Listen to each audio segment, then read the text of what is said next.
সবাই কেমন আছেন? সবাইকে ঈদের অগ্রিম শুভেচ্ছা। আজকে আমি দেখাচ্ছি আমার পুরা বাসাটার কি ক্লিন করলাম এতদিন।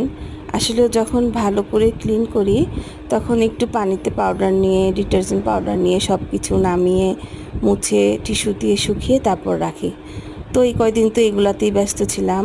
আজকে হচ্ছে আমি সব দেখাবো কি গুছিয়ে রেখেছি। আর প্রতিদিন অবশ্য এরকম একটি ব্রাশ দিয়ে আমার একটু ক্লিন করতে হয়, কারণ আমাদের বাতাসে তো বাইরের থেকে প্রচুর বাতাস আসে, ধুলাবালি পড়ে।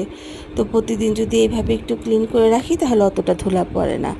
এই জন্য আজকে আমি এভাবে ক্লিন করে রাখছি, দেখাচ্ছি কিভাবে করি। প্রতিদিনই এভাবে ক্লিন করি। এই তো দেখতেই পাচ্ছেন শোপিস, এটা হচ্ছে আমার সুরাকের উপরটা একটু সুন্দর করে ডেকোরেশন করে সাজিয়ে রেখেছি, যাতে দেখতে একটু ভালো লাগে। আর ফ্লাওয়ারগুলো ধুয়ে সুন্দর করে শুকিয়ে আবার রেখে দিয়েছি। এভাবে আসলে প্রতিদিনকার কাজ করি। প্রতিদিন আমি এই শোপিসগুলোর পিছনে একটু সময় ব্যয় করলেই সব সময় সুন্দর থাকে। আর এই যে দেখতে পাচ্ছেন শোপিসটা, এটা আমি কিনেছি। আর রঙের এই শোপিসটা আমার অনেক ভালো লেগেছে। আর এটা কিনেছিলাম একটা মেলাতে, একটা লোক নিয়ে আসে অনেক ধরনের শোপিস, অনেক কিছু নিয়ে আসে, ওইখান থেকে এটা কিনেছি জাস্ট সাজানোর জন্য। এই তো এটাও একটু ব্রাশ করে নিচ্ছি। আর এই যে ব্রাশটা দেখতে পাচ্ছেন, এটা আমি অনলাইনে নিয়েছিলাম।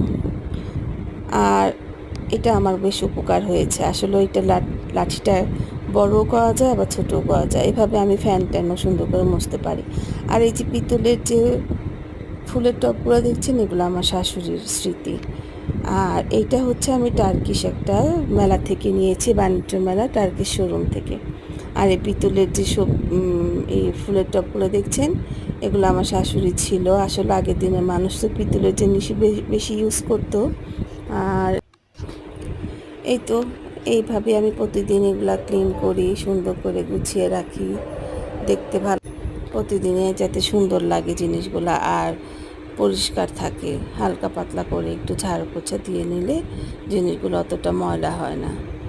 আর এইভাবেই তো গুছিয়ে গাছিয়ে সব কিছু সুন্দর করে রাখি। আপনাদেরকেও দেখাচ্ছি যে আসলে বাসায় কিন্তু কাজ কম না, আমাদের মহিলাদের বাসায় প্রচুর কাজ। সব সময় রান্না বান্না করা, ঘর গোছানো, সুন্দর করে সাজিয়ে রাখা, এগুলি করতে করতেই কিন্তু আমাদের সময় শেষ হয়ে যায়। আসলে সময় যে কোন দিক দিয়ে যায় কিছুই টের পাই না। আর শোপিসগুলো তো দেখতেই পাচ্ছেন, প্রতিদিন এইভাবেই ক্লিন করে রাখি। সবাইকে ধন্যবাদ।